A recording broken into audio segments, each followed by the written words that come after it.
સુરત શહેરમાં ભારે વરસાદ અને ખાડીઓના પાણીની સ્થિતિ બાદ હવે દિલ્હીની ઉચ્ચ સ્તરીય કેન્દ્રીય ટીમ સુરત પહોંચી છે. પૂર અને બચાવ કામગીરીની સમગ્ર સ્થિતિની તપાસ માટે એનડીએમએ સહિતની ટીમે અસરગ્રસ્ત વિસ્તારોની સ્થળ મુલાકાત લીધી હતી.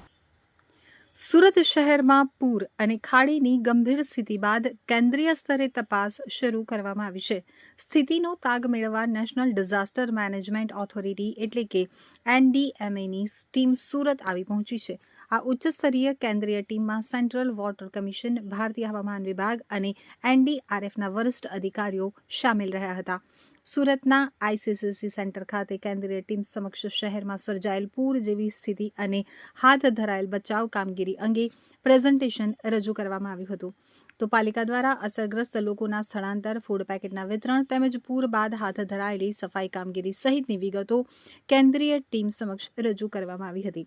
ત્યારબાદ એનડીએમએની ટીમે મીઠી ખાડી તેમજ ભેદવાડ ખાડી કિનારે આવેલા અસરગ્રસ્ત વિસ્તારોની સ્થળ મુલાકાત લીધી હતી.